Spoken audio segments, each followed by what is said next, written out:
احمد رضا، اے امام احمد رضا مرشد، امام احمد رضا پیارے، امام احمد رضا سچے، امام احمد رضا سچے، امام احمد رضا۔ الحمد للہ رب العالمین، والصلاة والسلام علی سید المرسلین، اما بعد، فاعوذ باللہ من الشیطان الرجیم، بسم اللہ الرحمن الرحیم، الصلاة والسلام علیک یا رسول اللہ، الصلاة والسلام علیک یا رسول اللہ، الصلاة والسلام علیک یا حبیب اللہ، الصلاة والسلام علیک یا حبیب اللہ، الصلاة والسلام علیک یا نبی اللہ، الصلاة والسلام علیک یا نبی اللہ، وعلی آلک واصحابک یا نور اللہ۔ وعلی آلک واصحابک یا نور اللہ۔ میرے مدنی چینل کے ناظرین، فیضان اعلیٰ حضرت کے اس خصوصی سلسلے میں آپ کو مرحبا کہتے ہیں۔ اس سلسلے کی خصوصیت یہ ہے کہ اس سلسلے میں ہم اردو زبان کے ساتھ ساتھ بنگلہ زبان میں بھی انشاءاللہ عز و جل مدنی پھول سننے کی کوشش کریں گے۔ آج کے اس سلسلے کا موضوع اعلیٰ حضرت رحمۃ اللہ تعالی علیہ کا حافظہ ہے۔ میرے امام اہل سنت رحمۃ اللہ تعالی علیہ کا حافظہ کس قدر قوی تھا۔ حضور کو ایک حکایت سنائیں اعلیٰ حضرت رحمۃ اللہ تعالی علیہ کے قوت حافظہ کے بارے میں۔ الحمدللہ رب العالمین، الصلاة والسلام علی سید المرسلین، اما بعد، فاعوذ باللہ من الشیطان الرجیم، بسم اللہ الرحمن الرحیم۔ প্রিয় ইসলামী ভাইয়েরা এবং মাদানী চ্যানেলের দর্শকবৃন্দ, আজকের আমরা ইনশাআল্লাহ আযজা ওয়াজাল আলা হযরত রাহমাতুল্লাহি তাআলা আলাইহি স্মৃতিশক্তি সম্পর্কিত কিছু ঘটনা, কিছু মাদানী ফুল শ্রবণ করব। হায়াতে আলা হযরত প্রথম খণ্ড পৃষ্ঠা নাম্বার 210 এর মধ্যে একটি ঘটনা লিপিবদ্ধ রয়েছে। আসুন আমরা শ্রবণ করি। হযরত আবু হামিদ সৈয়দ মুহাম্মদ মুহাদ্দিস কাসুসৌফি রাহমাতুল্লাহি তাআলা আলাইহি বর্ণনা করেন, পরিপূর্ণ উত্তর দেওয়ার জন্য ফিকের ছোটখাটো মাসাআলাগুলো ফিকের কিতাব থেকে খুঁজে বের করতে যারা হিমশিম খেয়ে যেতেন, তারা তা বের করে দেওয়ার জন্য আলা হযরত রাহমাতুল্লাহি তাআলা আলাইহি এর শরণাপন্ন হতেন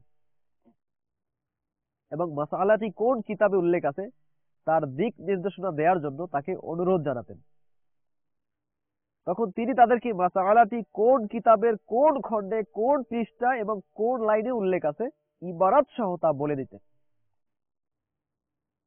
যেমন তিনি বলতেন, আপনার কাঙ্ক্ষিত মাসাআলাটি রুদ্দুল মুখতার নামক কিতাবের অমুক খণ্ডে, অমুক পৃষ্ঠায়, অমুক লাইনে এরূপ ভাষায় উল্লেখ আছে। মোট কথা, তিনি খণ্ড, পৃষ্ঠা এমনকি লাইনের উল্লেখ সহ প্রত্যেক ফিকহের কিতাবের মূল ইবারত মুখস্থ বলে দিতেন। পরে যখন ওই কিতাবসমূহ খুলে দেওয়া হতো তখন হুবহু তার বর্ণিত পৃষ্ঠা, লাইন, ইবারতের সাথে মিলে যেত। সুতরাং নিঃসন্দেহে বলা যায় একমাত্র খোদা প্রদত্ত অসাধারণ স্মৃতিশক্তি ও অনন্য মেধা শক্তির কারণে তিনি 1400 বছরের সমস্ত কিতাব মুখস্থ রাখতে সক্ষম হয়েছিলেন। সুবহানাল্লাহ। সাল্লু আলাল হাবিব সাল্লাল্লাহু তাআলা আলা মুহাম্মদ সাল্লাল্লাহু আলাইহি ওয়াসাল্লাম। اللہ عز و جل کی میرے آقا اعلیٰ حضرت پر رحمت ہو اور ان کے صدقے ہماری بے حساب مغفرت ہو۔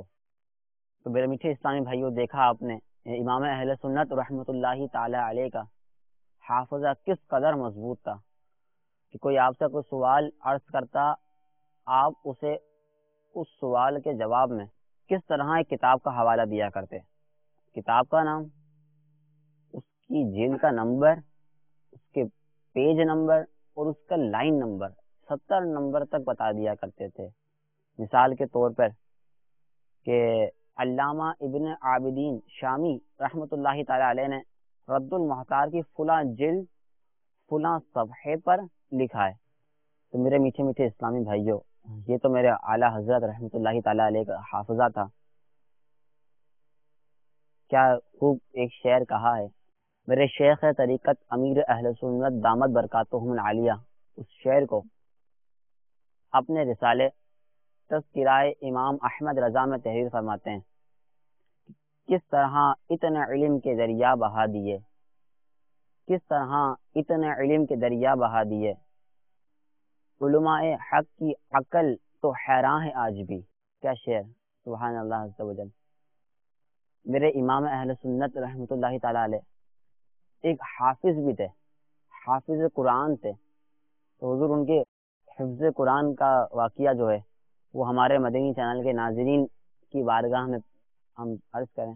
জি হ্যাঁ, হায়াতে আলা হজরতের মধ্যে এটাও লিপিবদ্ধ রয়েছে যে হজরত সৈয়দনা আইয়ুব আলী সাহিব রহমাতুল্লাহ তাআলা আলাইহি বর্ণনা করেন, একদিন আলা হজরত রহমাতুল্লাহ আলাইহি বলেন, আমার সম্পর্কে যারা জানে না এমন লোক আমার নামের আগে হাফিজ লিখে থাকেন, অথচ আমি পবিত্র কোরআনে হাফিজ নই। সৈয়দ আইয়ুব আলী সাহেব রহমাতুল্লাহ তাআলা আলাইহি আরো বর্ণনা করেন, যেদিন আলা হযরত রাহমাতুল্লাহি তাআলা আলাইহি এই কথা বলেছেন, সেদিন থেকে তিনি পবিত্র কোরআন শরীফ মুখস্থ করা শুরু করে দেন এবং ঈশার নামাজের জন্য ওযু করার পর থেকে জামাত শুরু হওয়ার আগ পর্যন্ত তিনি কোরআন শরীফ মুখস্থ করার জন্য সময় নির্ধারণ করেন। এভাবে তিনি দৈনিক এক পারা করে মাত্র 30 দিনে 30 পারা কোরআন শরীফ মুখস্থ করেন।